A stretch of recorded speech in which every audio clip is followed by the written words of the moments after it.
Hey, what's good, Facebook? Um, so every year, about this time, I always update my profile picture to show the memorial for the crash that happened on October 11th. And I guess this year I just wanted to do something a little bit different. Just kind of explain kind of what happened. Some people already know, and others don't. But so I just kind of wanted to walk you through the events of that day. So really, what had happened was I was in Kabul, of Afghanistan, and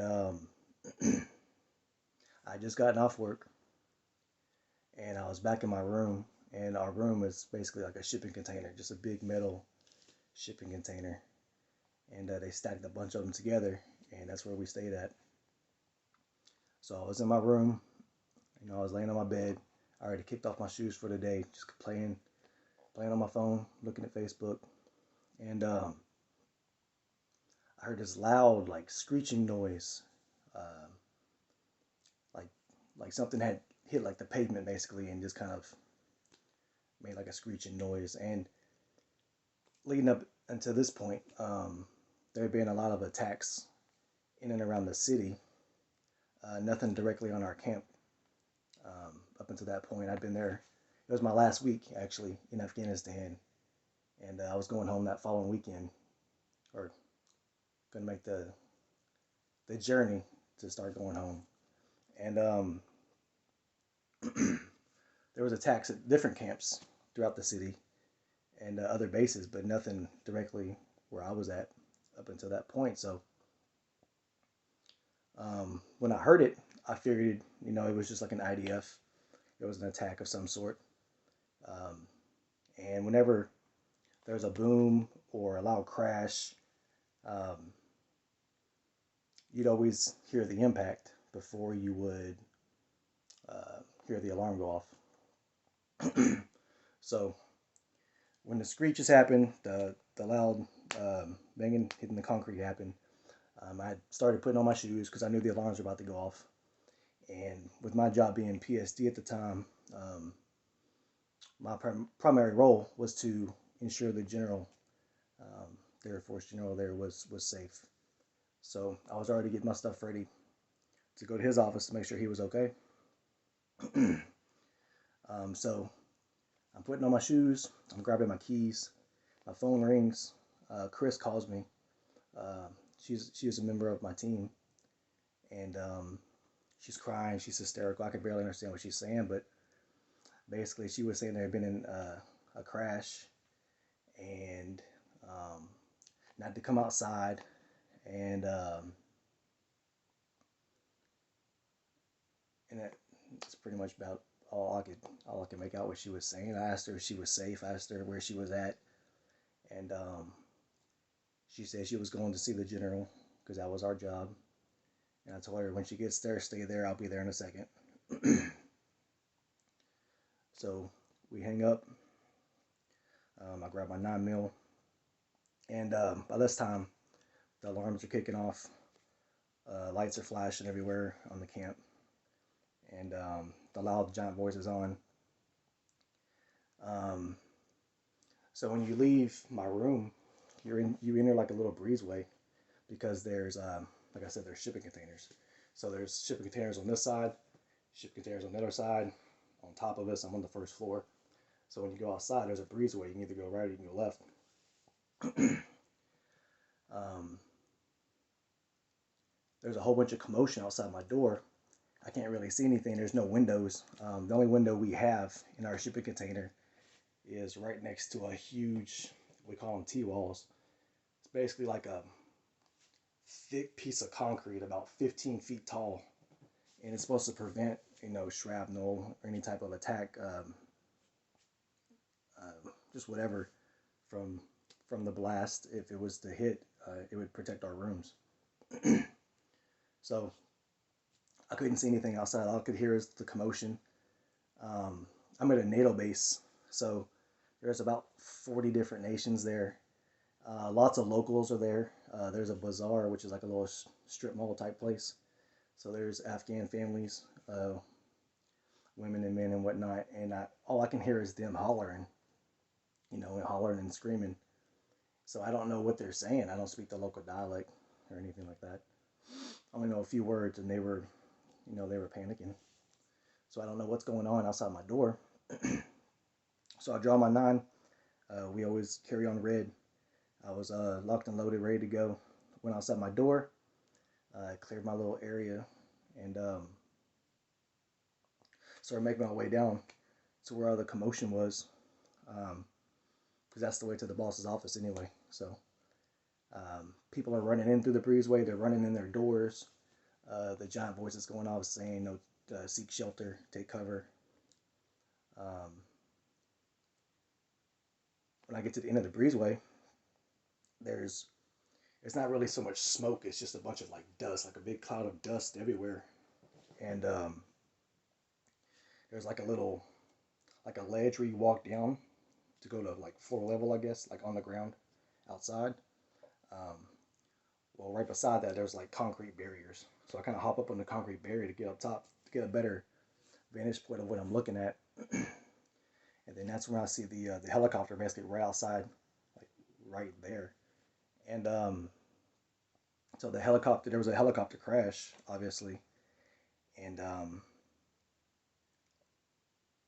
guy that I work with, Josh, he had just come walking up as I was getting on this concrete barrier, and I asked him, what the fuck happened, and he just stares at me, and so I hop down.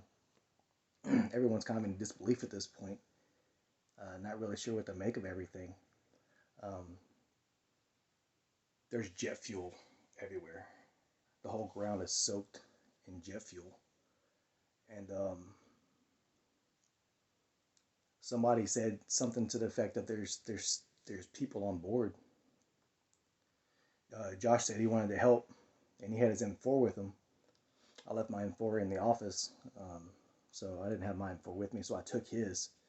I told him I'm gonna go lock his weapon up. When I checked on the boss, which was just right around the corner from the crash, we all stayed right next to each other, and so I brought my weapon into the office, checked on the general, he was okay. Checked on Chris, she was okay. I told the LT, excuse me, I told the LT, I'm gonna go back out with Josh. We're gonna get the passengers off the helicopter, and he told me to kid up, because we didn't know at that point the circumstances behind why the helicopter had crashed. We didn't know if it was shot down. We didn't know if it was the initial point of a complex attack. We didn't know if our walls were going to get overran, because there had been intel up until that point suggesting that there may be an attack that was imminent. And so I throw all my gear on and run back out there. And really for the next several hours, um, we're just trying to get people off the helicopter. There was, I believe, 9 people on board. Um, the specifics of it are kind of fuzzy at this point without going back and reading the report. Um, I can remember, the play-by-play of the events going down, like they were yesterday. But as far as like details of the time of the crash and how many people are on board, how many passed away, how many survived, uh, how fast the helicopter fell into the concrete, all that, the speed of all that, all that stuff's kind of fuzzy. But for the next several hours, we're trying to get people off the helicopter. Um, I wound up carrying 3 people. 2 survived, 1 didn't.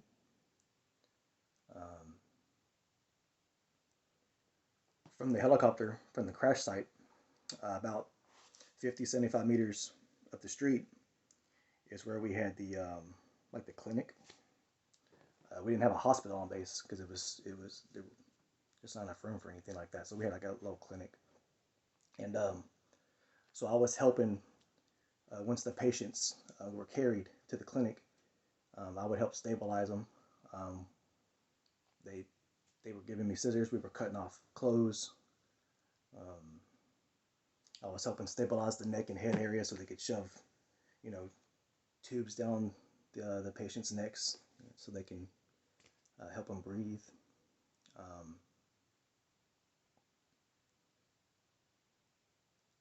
it was a very small room, so there was maybe 3 or 4 beds. There wasn't very many beds. Um, so we would carry them once we got them stabilized, and there was a helicopter ready at the LZ. Um, we would um, we would carry them from on a litter, a 4-man litter, to the LZ to get them flown out, get them loaded up on a helicopter and flown out so they can go to an actual hospital. So we would carry them to the LZ, run back to the clinic, clean up the little area where we had the last patient, and I just remember there was just like there was just there was like so much blood in between some of the patients. Um,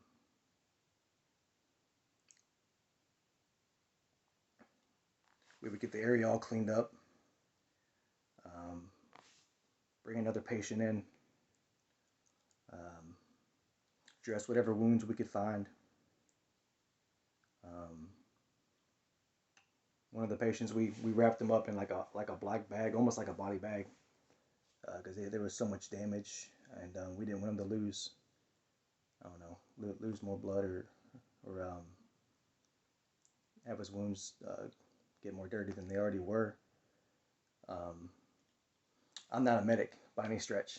I'm security forces, so the medics basically took charge of everything medical wise, and I helped out when they asked. Um, so I don't know the specifics or the why behind a lot of it. I just helped out where I could. And then I had one person walked away. As far as I know, he only had minor cuts and bruises. Um, Walked away from the helicopter crash. There was another colonel, um, which I actually spoke with because I wanted to make sure she remained calm. She wound up breaking her neck, but whenever we got her out of the helicopter and I was carrying her on the litter to medical, you would never know. Like you would think she was fine. Um, and then there was a master sergeant that I carried. He had already passed by the time I got to him and carried him. But this whole thing it lasted several hours, all the way well into the night. This was probably 4 or 5 in the evening when it initially started, and we wrapped up. By the time I wrapped up, it was probably 10 or 11 o'clock at night, and the fire department, the local fire department there, were cutting off panels to the helicopter to get the remaining people that we couldn't, pull out because of the damage. But October 11th, 2015, that's when it happened, and that's why every year you see me put the little memorial tribute to the guys that passed away. So I just wanted to make the video because I know a lot of people didn't understand why I kept posting it, and